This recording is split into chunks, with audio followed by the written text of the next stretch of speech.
नमस्कार प्यारे बच्चों। आप सब जानते हैं कि सीबीएसई ने इस साल से परीक्षा में कुछ बदलाव किए हैं। सत्र 2021-22 से जो हमारी सीबीएसई की 10वीं और 12वीं की परीक्षा होगी वह साल में एक बार ना होकर 2 टर्म में अलग अलग 2 बार साल में आयोजित की जाएगी। प्रत्येक टर्म 50 नंबर का होगा। उसी के अनुसार सीबीएसई ने अपना सिलेबस भी डिवाइड कर दिया है और साथ ही किस टर्म में किस तरह के प्रश्न आएंगे ये भी बताया है।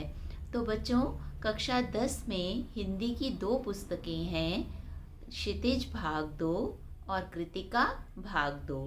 इसके अतिरिक्त आपको व्याकरण का काम भी आपके प्रश्न पत्र में पूछा जाता है।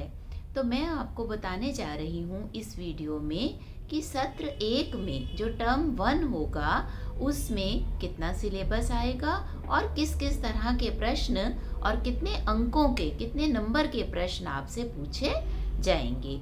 आशा है ये वीडियो आपके लिए लाभदायी सिद्ध होगा। तो सबसे पहले हम चलते हैं प्रश्न संख्या 1 की तरफ से। सबसे पहले जो आपसे पहला प्रश्न पेपर में पूछा जाएगा वो होगा अपठित गद्यांश। अपठित से सब बच्चे समझते हैं जिसे आपने पढ़ा नहीं है। तो अपठित गद्यांश में आपको गद्यांश दिया होगा और उसके साथ 5 प्रश्न दिए होंगे। गद्यांश को पढ़कर आपको उन 5 प्रश्नों के उत्तर लिखने होंगे। एक एक नंबर का एक प्रश्न होगा, तो कुल 5 नंबर का ये क्वेश्चन एग्जाम में आपको आएगा। दूसरा प्रश्न होगा अपठित काव्यांश। अपठित काव्यांश में भी आपको 5 प्रश्न दिए गए होंगे। आपको उस कविता को पढ़ना होगा और उन 5 प्रश्नों के उत्तर देने होंगे। ये प्रश्न भी 5 नंबर का आएगा। बच्चे, इन दोनों प्रश्नों में जो क्वेश्चन होंगे उनके साथ 4-4 आंसर भी आपको दिए हुए होंगे। आपको उसमें से सही उत्तर चुनकर लिखना होगा। तो ये तो हो गया आपका भाग 1 10 नंबर का, जिसमें 5 नंबर का अपठित गद्यांश और 5 नंबर का अपठित काव्यांश होगा।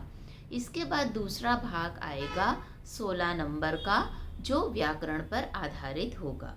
इसमें 4 नंबर के 4 प्रश्न आपसे पूछे जाएंगे वाक्य भेद पर, कि रचना के आधार पर वाक्य के कितने भेद होते हैं, उनके ऊपर आधारित प्रश्न 4 नंबर के पूछे जाएंगे। वाच्य के ऊपर 4 नंबर के प्रश्न पूछे जाएंगे। पद परिचय पर 4 नंबर का प्रश्न पूछा जाएगा और रस के ऊपर 4 नंबर का प्रश्न आपसे पूछा जाएगा। तो ये व्याकरण का कार्य 16 नंबर का होगा, जो प्रश्न पत्र में आपसे पूछा जाएगा। प्रश्न नंबर 3 आएगा आपकी पाठ्य पुस्तक क्षितिज भाग 2 का। इस किताब में सबसे पहले तो गद्यांश जो हैं, पाठ के गद्य पाठ जो हैं, उन पर आधारित प्रश्न आपसे पूछे जाएंगे 5। इनके उत्तर भी 4-4 हर प्रश्न के साथ दिए होंगे। सही उत्तर आपको चुनकर लिखना होगा। तो इस तरह से गद्यांशों पर आधारित 5 प्रश्न आपसे पूछे जाएंगे 5 नंबर के।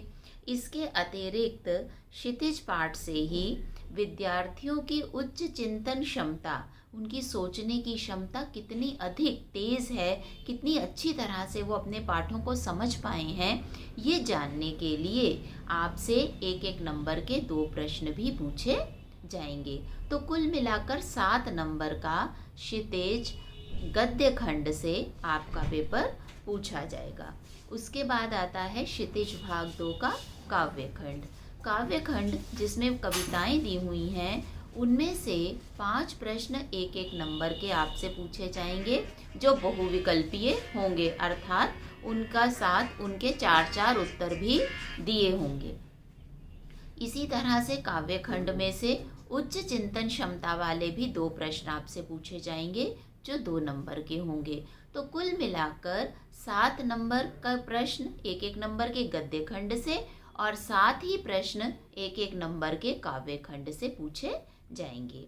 इसके बाद आती है आपकी दूसरी वाली पुस्तिका, जिसका नाम है कृतिका। समझ में आ गया बच्चों? तो कृतिका से फर्स्ट टर्म में कोई प्रश्न नहीं पूछा जाएगा। आपका आंतरिक मूल्यांकन 10 नंबर का होगा, जिसमें श्रवण वाचन परीक्षा, पोर्टफोलियो, इस तरह के काम आपसे करवाए जाएंगे। तो कुल मिलाकर ये 50 नंबर का आपका प्रथम सत्र का फर्स्ट टर्म का पेपर होगा, जिसमें प्रश्नों का अंक विभाजन मैंने आपको बताया।